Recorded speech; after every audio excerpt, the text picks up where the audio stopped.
બહુ બધી જાતના પરાઠા છે, આપણે તે બનાવતા હોઈએ છીએ અને ખાતા હોઈએ છીએ.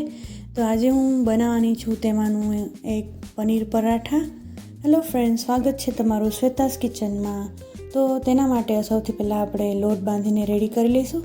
અહીંયા આપણે નોર્મલ રોટલીનો લોટ છે, ઘઉંનો તે લીધેલો છે. એમાં સ્વાદ અનુસાર નમક, 2 પાવરા જેટલું તેલ એડ કરી દઈશું અને રોટલી જેટલો જ આપણે અહીંયા સોફ્ટ ડો છે તે રેડી કરવાનો છે. કેમ કે આ સોફ્ટ એટલા માટે કેમ કે આપણે એને સ્ટફ કરવાના છે.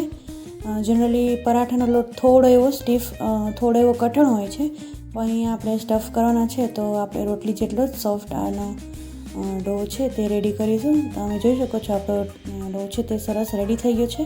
હવે એને ઢાંકીને સાઈડમાં રાખી દઈશું અને આપણે હવે પનીર સ્ટફિંગ છે તે રેડી કરીશું. અહીંયા 200 ગ્રામ પનીરનું ક્યુબ્સ છે મેં તે લઈ લીધેલું છે. હવે આપણે એમાં ડુંગળી છે તે એડ કરીશું અને લીલું મરચું છે તે આપણે એમાં એડ કરીશું. ડુંગળી અને મરચાંને હું ચોપરમાં જ એકદમ પીસી લઈશ. સૌથી પહેલાં આપણે ચોપરમાં લીલું મરચું છે તે કટકા કરીને એડ કરી દઈશું અને કાંદાને પણ મોટા કટકા કરી લઈશું અને પછી એને ચોપરમાં સરસ એવા બારીક પીસીને રેડી કરી લઈશું. બહુ જ સરસ લાગે છે ફ્રેન્ડ્સ, આ પનીર પરાઠા છે તે બાળકોથી લઈને મોટા અને બધાને ભાવે એવા એકદમ સરસ ટેસ્ટી બનીને રેડી થાય છે. તો આપણું અહીંયા છે ડુંગળીનું એકદમ પીસાઈ ગયું છે સરસ, ડુંગળી અને મરચું છે તે. હવે આપણે પનીરને છે તો અહીંયા ક્રમ્બલ કરી લઈશું હાથેથી જ. તમે ઈચ્છો તો એને ગ્રેટરમાં પણ ગ્રેટ કરી શકો છો, પણ હું અહીંયા હાથેથી જ એકદમ ક્રમ્બલ કરી લઈશ. એ ધ્યાન રાખવાનું છે કે એકદમ બધું પનીર છે એકદમ ક્રમ્બલ સરસ અને ભૂક્કો થઈ જવો જોઈએ, નહીંતર એ વણવા ટાઈમે છે આપણને આપણો પરોઠો છે એ ફાટી શકે છે. એ પછી બહુ એમાં પ્રોબ્લેમ આવે.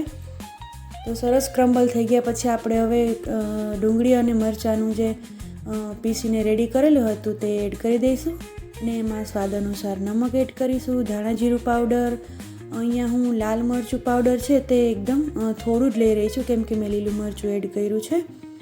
હવે એમાં આપણે હિંગ થોડી એડ કરી દઈશું અને લીલા ધાણા એડ કરી દઈશું. અહીંયા હું મારો એક સ્પેશિયલ ઇન્ગ્રેડિયન્ટ્સ છે તે એડ કરી રહી છું, તે છે કસૂરી મેથી. એને પણ 2 હાથ વડે પીસી અને ઘસી અને એમાં એડ કરી દઈશું. બસ આપણે આટલા જ મસાલા આમાં એડ કરવાના છે, વધારે હું કંઈ બીજા મસાલા એડ કરતી નથી. આ કસૂરી મેથી છે એનો પણ એક ટેસ્ટ એકદમ સરસ આવે છે. હવે આપણે બધા મસાલાને પનીર સાથે એકદમ મિક્સ થાય ત્યાં સુધી સરસ રીતે એને મિક્સ કરી લઈશું. તમે જોઈ શકો છો કલર પણ ચેન્જ થઈ ગયો છે અને એકદમ સરસ મિક્સ થઈ ગયા છે. તો હવે આપણે આ ડો છે તેને એક વખત કૂણપી લઈશું તો સરસ એકદમ સોફ્ટ થઈ જાય. સોફ્ટ થઈ જાય ત્યાં સુધી એને આપણે તેલવાળા હાથ કરી અને સરસ કૂણવી લઈશું. તો આ રેડી છે. હવે આપણે સ્ટફ કરીશું પરાઠાને, પનીરના પરાઠાને. તો એક મોટા લીંબુ જેટલો ડો છે તે મેં અહીંયા લઈ લીધેલો છે. થોડું વધારે જ લેવું જેથી કરીને પછી સરસ રીતે ભરાય અને ઉપરથી થોડો એક્સેસ લોટ છે તે નીકળી જ જતો હોય છે. એટલે જ્યારે ડો લ્યો ત્યારે લૂવો ત્યારે થોડો મોટું જ લેવું.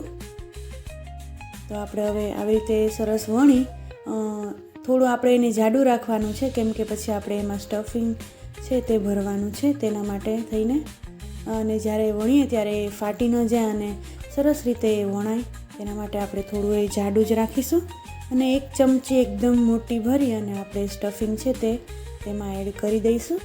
અને હવે બધી બાજુથી સાથે લઈ ડો છે તે અને એકદમ આપણે એનું પોટલી જેવું વારી લઈશું અને ઉપરથી વધારાનો લોટ છે તે કાઢી લઈશું અને સરસ હવે પ્રેસ કરતા જઈએ અને સરસ આપણે એનું સ્ટફિંગ છે તે વાળો ડો રેડી કરી દઈશું. અને પહેલાં અહીંયા હું હળવે હળવે હાથે છે તે એને દબાવીશ અને પછી એને હું વેલણથી વણીશ જેથી કરીને આપણું સ્ટફિંગ છે બધી બાજુ સરસ ફેલાઈ જાય અને સરસ આપણું વણાય આપણું પરોઠું છે તે.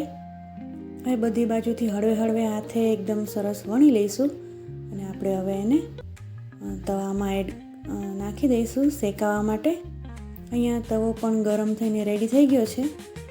ગેસની ફ્લેમ છે તે મીડિયમ રાખી છે મેં અહીંયા, તમે જોઈ શકો છો. હવે થોડીવાર એક બાજુ ચડી જાય એટલે આપણે એને પલટી લઈશું. વધારે પેલી બાજુ નથી ચડાવવાની, થોડું થોડું જ પહેલાં એને ચડવા દઈશું, નહીં તો વધારે ચડી જશે તો પછી આપણે એમાં તેલ બી લગાવવાનું છે, તો એ તેલ પાકે નહીં તો પછી વધારે ઓઇલી આપણે દેખાય છે પરોઠું. તેથી બે બાજુ થોડું થોડું જેવું પકાવીને પછી આપણે એને વધારે સરસ એવું પાકવા દઈશું. બંને બાજુથી સરસ રીતે ઓઇલ સ્પ્રેડ કરી અને ગોલ્ડન બ્રાઉન થાય એકદમ સરસ ત્યાં સુધી આપણે એને પકાવીશું બંને બાજુથી. તમે ચાહો તો હળવે હળવે હાથેથી તવીથાથી આવી રીતે પ્રેસ કરી અને પણ શેકી શકો છો, તો એ બધી બાજુથી સરસ ઇવનલી કૂક થઈ જાય. તમે જોઈ શકો છો આપણું પરોઠું છે પેલું તે બનીને રેડી છે. એકદમ સરસ ટેસ્ટી ટેમ્પટિંગ એવું પરોઠું આપણે લાગે છે. એવી જ રીતે બધા પરોઠા બનાવી અને આપણે રેડી કરી લઈશું. તમે આ પરોઠાને દહીં, અથાણું, ચા, ચટણી ગમે તેની સાથે સર્વ કરી શકો છો. તો એકદમ સરસ ટેસ્ટી, બહારથી ક્રિસ્પી એવા અને અંદરથી એકદમ સોફ્ટ એવા આપણા પનીરના પરાઠા છે તે રેડી છે. અહીંયા તમે જોઈ શકો છો એકદમ સરસ દેખાય છે, ઉપર બટર લગાવ્યું છે.